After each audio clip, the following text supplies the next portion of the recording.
Be ready. 15 seconds.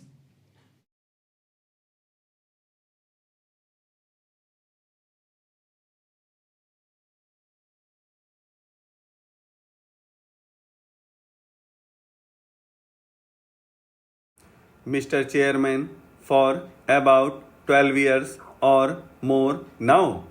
I have been related first rather distantly and then more intimately with the work of the Institute of Pacific Relations. I have profited by reading your publications and have always felt that you were doing good work in trying to understand the problems of the Pacific or the Far East. For a long time, I have felt that as time goes on, the problems of the Far East will become more complicated and the center of gravity of the tension prevalent in the world today will shift to the Far East and in particular to Asia.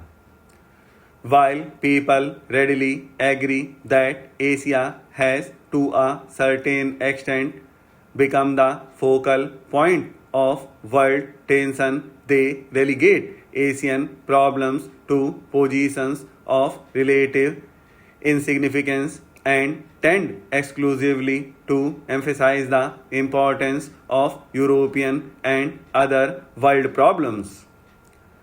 I agree that European problems are and have been very important, but I have felt that in the perspective of things to come, they were wrong in not devoting the requisite attention to the problems of developing Asia. Asia compels attention in many ways. There are a large number of backward countries in need of urgent economic development and others in which acute scarcity of vital commodities prevails. But what is most needed is an understanding that Asia is going through a process of change and that it is in ferment. Some parts of Asia are quiet and relatively peaceful, whereas others are torn by external troubles and disturbances. I am not referring to the external situation so much as to the characteristics inherent in the personality of Asia. I do not claim that this change is peculiar to Asia. Perhaps it is taking place all over the world. In Asia, we have been kept down and are now trying to catch up with others who are ahead of us. We have been engrossed in things of the past and time has passed us by. We have not been able to keep pace with it and so we must run. We cannot afford to talk, but then when we run, we also stumble and fall and try to get up again. We realize that speed, especially in an age old continent like Asia, involves risks and dangers, but we have no choice in the matter. If you seek to understand us, you can do so to a limited extent. Asia is a huge continent, and the peoples of Asia are all different from one another as they were reared in different cultures and traditions. In spite of all this, I think it is still true to say that there is such a thing as Asian sentiment. Perhaps this sentiment is merely the outcome of the past 300 years of European influence in Asia. Personally, I do not believe that any profound differences exists between the Orient and the Occident. Such differences as can be accounted for by history, tradition, and geography exist even among the Asian countries and, in fact, even within the same country. Probably the existing differences mainly arose from the fact that certain parts of the world developed their resources and became prosperous while others were completely unaffected by the Industrial Revolution.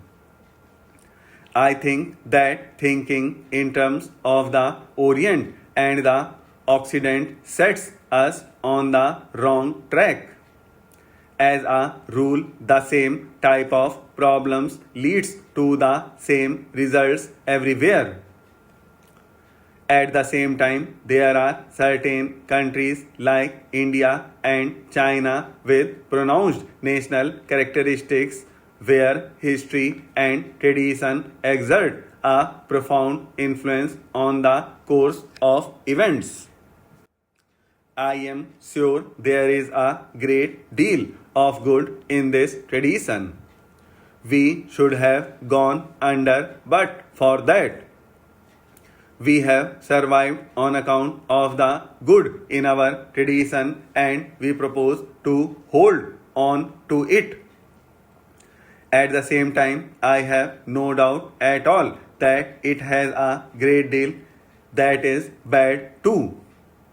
It prevents us from doing the things we ought to do, so that between the good and the bad and between the past and the present, we do not quite know what we are going to do and what we should do. If you ask me about India, it would take me a long time to tell you about all the aspects of our problems. Our difficulties are not only external but also of the mind and spirit. There are certain tendencies that carry us forward and others that retard our forward movement and compel us to look behind. Progress consists in having the essential things of life, and in that sense, we obviously must have progress. We are going ahead, and I hope rapidly. We are harnessing science in the service of the nation. Yet a doubt arises in my mind as to whether material progress really constitutes a remedy for our problem. It is at best only a partial solution, something more is needed. We need a solution of the broad problems that afflict the world today. Sir, each anniversary of independence is sacred to the country. On each anniversary, we remember our freedom fighters. On this day, we recall the builders of modern India. Today, standing on the sacred soil of Red Fort, I recall 1857 when our first freedom fighters came to this Red Fort. I recall 1945 when soldiers of the Indian National Army were prosecuted here. Their only crime was that they fought for the freedom of the motherland.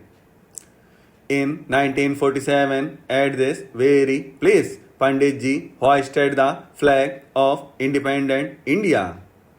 Today, when we are assembled here, we remember the ideals, the principles, the values, and the dreams which inspired our freedom fighters to win freedom for the country. Today, all of us assembled here rededicate ourselves to that cause. On the 40th anniversary, we naturally think not only of the events of the last 1 year but of the last 40 years. At the same time, we look forward to the future as well. Our elders got us freedom and entrusted us with the responsibility of safeguarding and maintaining that freedom.